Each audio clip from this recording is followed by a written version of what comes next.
So we're here in Studio 1 of Air Recording Studios. Air Recording Studios was originally church, but then made famous by George Martin, who converted it into an amazing recording studio. I've hired the studio before for my little record company, Chasing the Dragon, where we recorded Vivaldi's Four Seasons live onto a cutting lathe, making a record. It's called a direct cut. Once we'd done Vivaldi's Four Seasons, I thought, what should we do next? Big band jazz. And I found the Sid Lawrence Orchestra. They are fantastic. It's just amazing to have a band that can just go with a red light. The sound quality here, with an old Neve desk and these beautiful old microphones going straight into that cutting head, is better than sex. It's wonderful.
Jake, normally a session like this would be recorded and all the tracks could be individually mixed down. But here, we're actually recording it live. Does that give you an extra challenge? It's an extra challenge, yes, because I've got to make sure that everything's right and everything's correct, and I only get one chance. It's live, and that's that. What I've noticed in watching you put all the microphones out, I'm used to in a normal recording studio seeing like 3 times the amount of microphones, but here you seem to be using relatively less. Does that sort of lend itself to that live sound? I guess a bit. I mean, I've kind of constrained myself to 24, so we can record on the 24-track tape machine as well. Yeah. I wanted to have individual controls on each of the instruments. You know, it's quite a lot of mics, but not, a ridiculous number. Now, as a professional engineer continuously working in this business, I can't get you to admit that digital isn't quite as nice as analog, but the analog sound that we seem to be getting as a record off vinyl, it just seems to me just warmer, more inviting.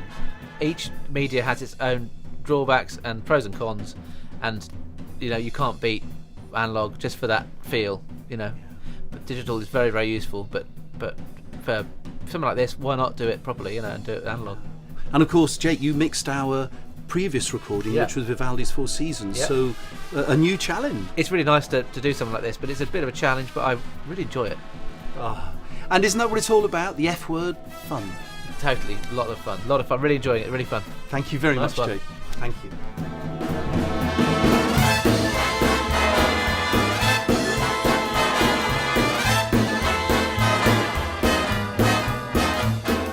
So John, you and I have worked together for quite a while now. I know what you do, but could you tell us a little bit about being a cutting engineer?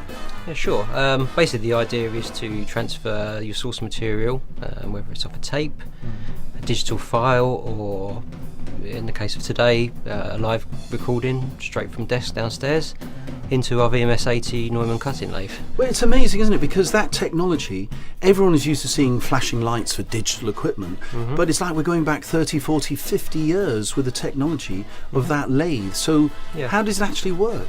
Well, it's still got flashing lights, but what you'll find is that every 2 days they'll all break and you have to replace them. Really? So, that kind of gives you a little outline of what you're dealing with. Anything can go wrong in this process. Yeah. It's very delicate, especially recording direct to disc. Yeah, I guess it must be, because it's such a mechanical thing, thing. If we look down from above, if it went too loud and the grooves became too big, Yeah. they would cut into each other. Yes, that did initially happen. With the first settings I had, and then I had to. You're paying for I had that to bit. reduce.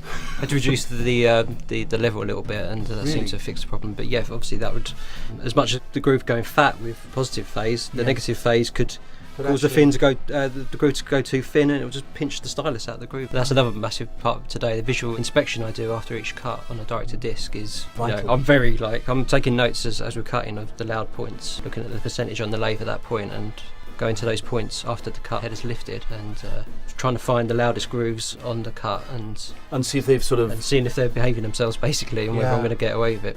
Because another thing to take into note, which people might not know, is you can't actually play back a master lacquer. Well, that's the thing, I guess, because being a direct cut, with our 4 tracks that we're playing, those 4 tracks have got to be played as live. So presumably, any mistake halfway through the second track, forget it going further into track 3 or 4. We just have to cut it. And so, if we did cut it, how much is each lacquer? Each 14-inch lacquer disc is £50. Right. Is there any chance that you don't make a mistake? Because I need every 50. We haven't so far. We're halfway through it, so All right. we've done 2 takes and used 2 lacquers, so that's Well, we're okay. pretty good. Well, John, thank you so much. Yeah, no worries. Just to let you know, you've done all of my sessions. The next session, we're doing a fantastic recording of steam funnels. Okay, good. You're going to love it. Thank you very much.